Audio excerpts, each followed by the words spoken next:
In the south of Suffolk, between two rivers, lies a peninsula. These two rivers are called the Orwell and the Stour, or Stour.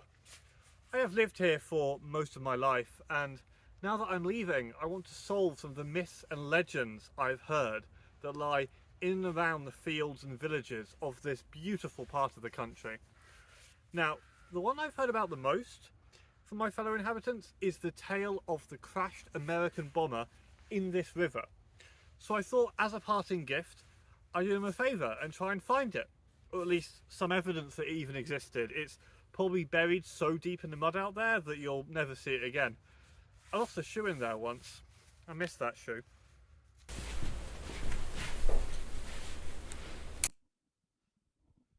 So, what are we actually trying to find? Well, I don't know really what I'm looking for or where exactly it is. I know, helpful, but we can go back to where I first heard the story. Now, it must have been where I first moved here, so almost like a decade ago, but I think I can remember the contents.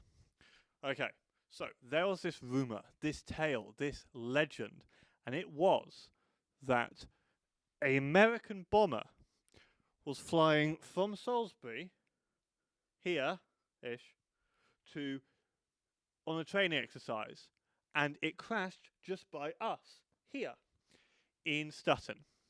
Okay, so quick geography lesson. Here is a map of the UK, and this bulgy bit is where I am. This is East Anglia. It's nice here. Small geography lesson inside a geography lesson. This place is like flat, like very flat, like almost this flat. And parts of it are even underwater. And it's also, despite being close to London, very rural and underpopulated.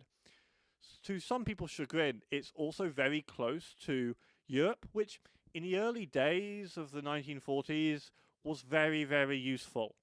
It actually made it prime territory to build and maintain Air Force bases.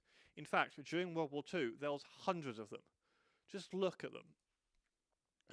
This is a map of all the Air Force bases in East Anglia. Each of these dots is an Air Force base constructed during the Second World War, and there are hundreds. Some of them were even owned by the US. These are the yellow and green dots. There are even some American bases left in East Anglia, like Mildenhall, which is around this bit. So, this is a very interesting topic, but I don't really have time to go into it today, so maybe in another video. But anyway, this base here is called RAF Woodbridge. Now, it's not a US base, but they did fly from there. And this is a photo of it. Now, what's weird is that this one was designed for crashing. As you can see, it's got the extra large runway, which is designed so planes either taking off or landing can crash and hopefully survive. So why didn't the plane crash there? I don't know. That's a mystery. There's another more pressing issue as well. I can't actually find any evidence of this happening. There are no records of any American bombers crashing in the River Stour, at least during World War II, and nothing immediately turns up when I try and look it up online. So this isn't necessarily a bad thing, though, because lots of records from this era are hard to find, they're classified or have been declassified and they've been therefore lost, or they're in places that you can't easily access or search. But anyway, we're getting ahead of ourselves. So here's a closer map of the area I made in MS Paint. So we have Ipswich, we have Felixstowe, we have Harwich, we have the rivers Stour, which is the one we're looking at, and the River Orwell, which is not named after George Orwell. George Orwell's named after the river. So, in here is the bay we're looking at, with the plane that crashed. What do I do now? Well, when you don't know anything about a topic, I did what anybody who wanted to spend, like, no time but also know an answer. I went online and clicked the first link I found on Google. However, in a shocking twist, this actually worked, and I found this article. Let's all read the article together. Okay, I've read the article. This is an article from the East Anglian Daily Times, which, if you don't know, it's like a local paper. It's fine, it's no New York Times, but it's local and it's been around forever, so it's got a lot of good information. After we've read the article, we can see that we have some bad news. There's no mention of any American plane crashing in the Stour in this article. However, there is some good news. This article was written by a historian wanting to research German planes crashing in the Stour. And he mentions 2 planes crashing, with one in Irwitton Bay and the other opposite it. He also has some other sources we can look for, as well as an eyewitness account, which is always useful. The article also mentions another bomber coming down a few days later. Now, I know it's not exactly what we wanted, but you have the hypothesis. Maybe these Germans have been changed into one American plane over the 80 or so years since the crash. We'll keep that up in mind. Now, this seems like a good lead anyway. Let's add the German planes to our map. Bob. Just so we have a note. Okay, so we can make some notes on these planes, but let's look for his sources. And let's see if there's a follow-up. And the best way to do that is on the internet. So here we are. Let's just type in German Dornier bomber Stutton Google into Google. So there isn't a follow-up, but there is this website. Let's have a look. So this is a website. Okay, so this website looks pretty good. It's got photos, it's got some information, but there is one issue. It's mentioning a Heinkel bomber and not a Dornier one. Here's the difference between those 2 different bombers. So similar, but with a few key differences. Now, Heinkel and Dornier are just brands of planes, but this means that either there was a mistake in the EADT article, or there are perhaps 3 bombers in the river. 2 Dorniers and 1 Heinkel. Let's add a Heinkel to the map anyway, and let's link it back to this article here. So we've now got a Heinkel.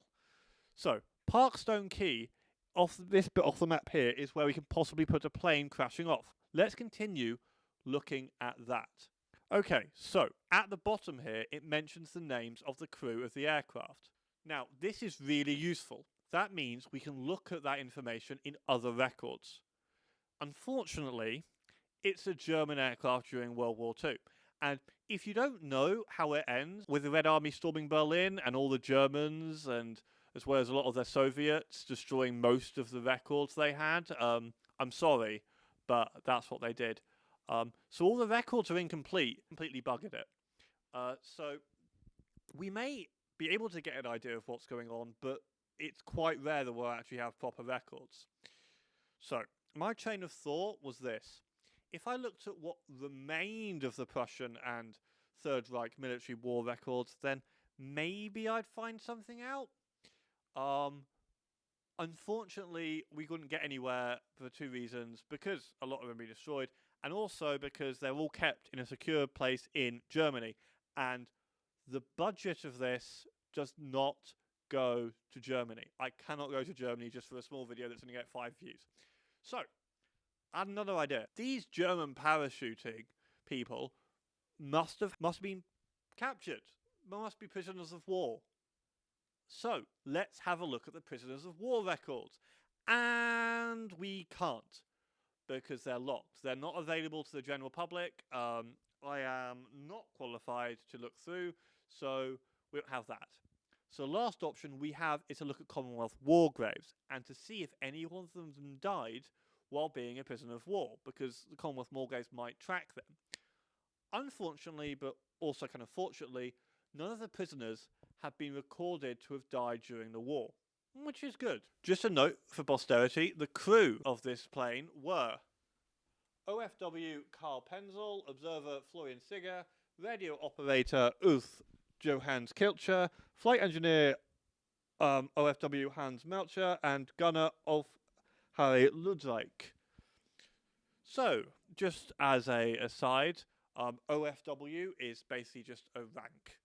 So this could have been a really good source to use. Unfortunately, it can't be a main source because we have no idea where this information comes from or if if it's even true. If we find a better source that backs it up, we may be able to use it, but we won't. These may come up again, but they're probably useless. So this was the only thing I could find on the internet at this particular point, that when it wasn't that useful. So where do I go from there? Well, if we go back to the East Anglian Daily Times article, we can see it was listed as being in the newspaper. In the newspaper, so let's have a look at newspaper records. And where do you find newspaper records? Well, in the local county archives. To the local county archives we go. This is the hole. It's the home of Suffolk Archives. Now, I'm hoping they have something that will help in my investigation. They might not, but let's hope they do. Okay, so I'm back with news. So I looked through all the records from around October 18th, when the bomber crashed, and I can only find one bomber crash in the newspapers. It, however, is in the stir, at the correct place. It isn't, however, the same newspaper records that the East Anglian Daily Times was talking about, and it was only a headline. Let's go home to talk about it. So, it's less complex newspaper report. It's mostly just a headline, which is a shame because we don't have the original quotes from the eyewitnesses. And here, of course, is the extra twist to this video essay. Is that I know one of the eyewitnesses, or at least knew him, for this crash. Peter Page is mentioned as finding the crashes as a child, climbing all over and getting photos taken of him climbing over the wreckage. Now, he used to live just down the road, and he would have been an excellent eyewitness source if he was still alive when I made this video. This is just one of the many reasons why local history and eyewitness accounts and talking to people about the history are so important to collect, because you never know where they might be gone forever. Now, Peter is quoted to have, 3 of us lads went along to see it in the morning, and we picked up some shell casings. I got in trouble though. The police found out, and I had to take all that I had and hand them in. I can remember it well. I'd never seen a plane that close before, and I haven't seen a military plane that close since. A good quote for video, but not a great confirmation of how the plane went down. Now, this is one plane, one single Dornier, but we know from the own report there are even more. So let's add them. The other plane, the Heinkel, is said to have crashed somewhere around here. So, either we have 3 planes around, or we just have one that's been mistaken for 3, or 2 that's been mistaken for 3, and now I'm so very confused about all of this. All I wanted to do was find out if this myth was true, and I've opened a jack-in-the-box of rumours and plane records and plane specifications and stuff that I don't really know about. So I've got to find people that do know what they're talking about. This brings us to our last option. Okay, so when I was in the archive, I was chatting to this guy who knows a bit about planes, and he said I should check on some local military museums, because they often have records of old plane crashes or just more information on the newspapers can give out. So, here's what we're going to do. Let's look at the best museums in the area, and we can go up and have a look. So, here is a good map. We have Shotley, HMS Ganges, Felixstowe Museum, and last but no means least, the Martlesham Air Society, which is way up north, about 40 minutes, about a centimetre off this map, and built out of the site of Martlesham Air Force Base, which was an old testing site. So basically any military planes in the early 1930s and 40s were tested there, including the Spitfire. So, since HMS Ganges Museum is not open at the moment, I'm going to pop them an email and they'll get back to us, hopefully. They might not, but they might do. But in the meantime, we're going to go visit Felixstowe Museum, and this is a cool museum because I get to go on a ferry.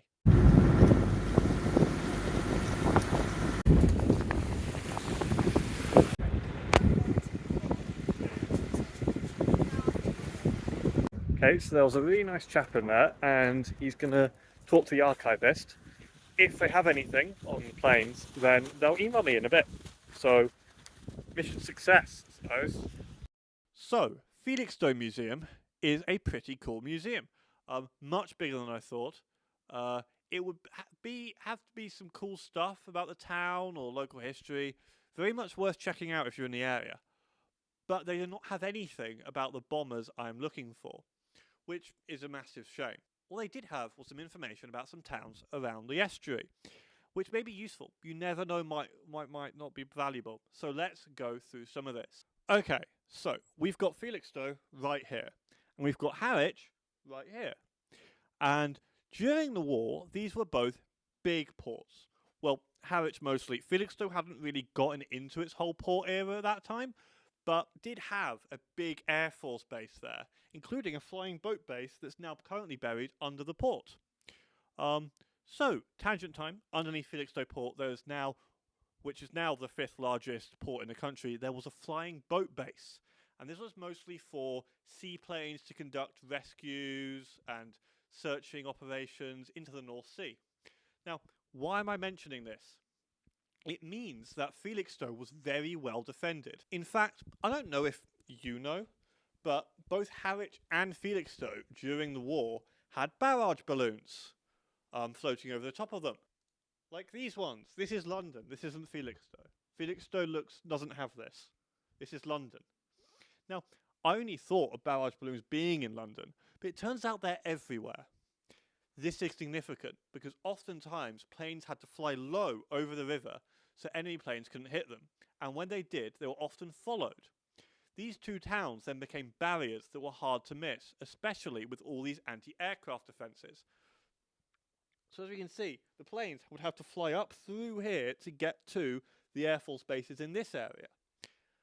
This is really interesting, because even though they didn't really have any information about specific bombers I'm looking for, apparently it was very common for bombers crashing into Felixstowe to then crash somewhere in this area. And apparently, during the early stages of the Battle of Britain, German bomber crashes were not really reported on, or even really allowed to be reported on. Only American and British ones were. So, this is all slotting together. This kind of makes sense. They did mention that the police would have records of crashes, because apparently the police recorded every single crash, but those are often very hard to get into if you're not a proper academic, and if you're an amateur, they are often classified, so we can write those off. If we can find someone who has access to it, that'd be awesome, but we won't. They did say if I left my email with them, they would get back to me, ask some of their volunteers, and give me some more information. Some more information. Oh, that's good. So, I've received some more information. First of all, they do not have more information. Second of all, they do know of a bomber that crashed into a mill in Felixstowe after being shot down. This was a British bomber, and there was apparently a memorial in Felixstowe for it. But it's also quite far out of the area that we're looking, but it was really interesting, and it's worth having a look at. They did have information, however, about another bomber that came down off Shotley, which is here. In particular, where the marina is right now. So, again, right here. This is probably one of the bombers we've been looking for, and they mentioned it hit a barrage balloon and came down where the marina is. So, hit here and came down right there, in this marina. So, if we take this as the other German bomber mentioned in the article, we managed at least to find some evidence of the two bombers that have been mentioned in the EADT. Felixstowe also mentioned that we go to Martlesham, as they is an aviation museum, and would have way more information, way more records. Now, while I think the conclusion that the two bombers in the river is mistaken for the American plane is probably correct, it never hurts to get an extra source. So let's head out up to Martlesham and see if we can find something. Okay, I'm back. So, at the Air Society, I managed to talk to someone who knew quite a bit about the various crashes over this area. It turns out, drumroll please, I was wrong. I know, I'm going to be a big man, and I'm going to admit that I was wrong, but I am so wrong. told me never to make the same joke because twice. It turns out that one bomber crash in a river isn't really that significant. into the whole scheme of how many crashes there were overall. According to this Marcham Hills Air Society, each village in Suffolk has around 2 to 3 crashed planes somewhere buried in the mud. If you can imagine that, every village that you look at or drive past has 2 to 3 crashed planes under the ground somewhere. So it turns out this one plane I've been looking for is a drop in the bucket compared to the amount of steel buried in the fields of Suffolk. It's immense and overwhelming. So with all the bombers, so it turns out our map can go for 2 bombers, 2 hundreds. I really can't actually see the map now, it's full of everything. So let's get rid of all of these and just add the ones we've been looking at. So we've got the one in Spain, one in the Shotley, and probably the one in Felixstowe. First things first, according to my source, there was a plane that went down in Overton Bay. We also have now got 3 sources, all confirming that. I think that we can confirm that that plane went down in the bay. We also know that from the society that a different plane went down in Shotley, where the marina is, which confirms the second plane here. Another plane, an RAF one, hit a barrage balloon and went down over Felixstowe. That's the plane that we can put on the map here. They'd also mentioned a flying Lancaster bomber that went down in the Orwell. Now, the Lancaster bomber is a pretty special bomber. It's, fun fact, my great-grandfather flew in one, so we're going to add it in here. We also know of a flying fortress that went down in the Deben, which is this river up here. I don't know much else about that, but I think we should just add it to the map so we have a full map of all the bombers that went down. There we go. So the map's filling in nice now. Now we still have the question of the bomber that I can't find much about, even from the Air Society. So well, let's put a pin on that for now. So that's a good map. But you may be saying, how do we back this up? Well, when finishing the script, I found this. This is a Stutton history record, and it's collated by some of the people in the village. And amazingly, I was only told about this edition on the day of filming. What does it reveal? Well, it does corroborate some of the stuff we have gone over, but it also has one piece of information. But I think we better go down to the point to talk about that. So here it is, the great video essay twist. This is where I reveal to you, here in Stutton Bay, there is not 1, there is not 2, there are 3 American planes lost in the mud. Now, how can this be? Well, it turns out that Stutton Bay was in fact a training place for American aircrafts and their pilots. Sutton Point is where they would have flown from. In fact, where I'm standing right now would have been an anti-aircraft gun manned by 2 American Air Force men to defend both the pilots' training here and the whole estuary. Now, why are these planes here? Well, if a plane happened to have a mechanical fault when flying low over this large stretch of mud, then it would fall and sadly crash. In fact, there was a very specific crash in this mud. Walter M. Baskin was a first lieutenant in the American Air Force. He was considered a flying ace and had fought in both the European and Middle Eastern campaigns. He earned an Air Medal with 7 oak leaf clusters and the Purple Heart. When he was on a training flight in these skies, Lieutenant Baskin engaged in a simulated combat with another aircraft. He was observed to slice off a wing and fell into a flat spin. He did approximately 7 turns and hit the mud, just behind me here. His cockpit of his plane burst into flames and he was sadly killed on the 13th of February 1945. I also found out some other information about the other pilots who lost their lives here. Second Lieutenant Tyree and Second Lieutenant Parker, according to the Stutton History Journal. There were a few witnesses to each crash, and I'd just like to share with you an eyewitness account, Private First Class Frank Slenk, who was a witness to both crashes. On the 25th of March, Frank describes a crash as the aircraft was coming down. In his dive, he seemed to come about 75 to 80 degrees dive and just blow up. It seems unbelievable that such a scene could play out here over these idyllic beaches, but it's true.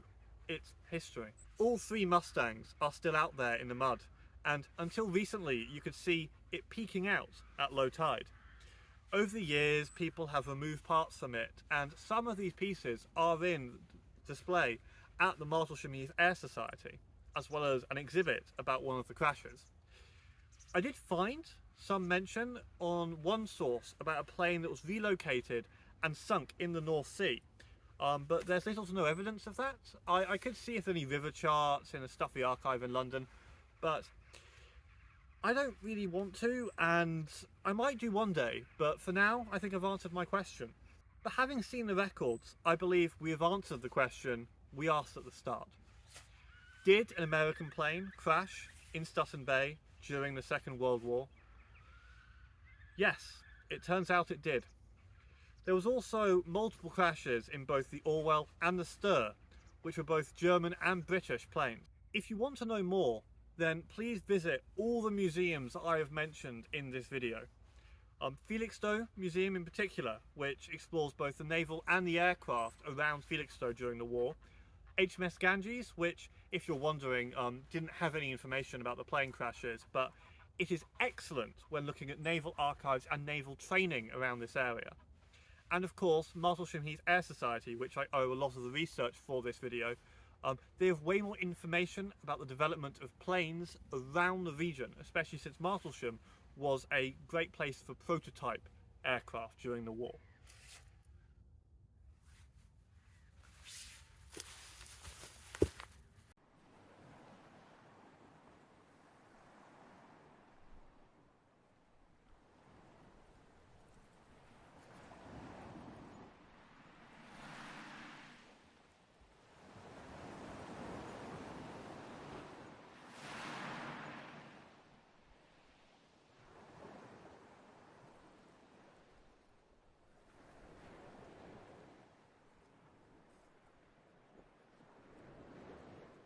Thank you for watching.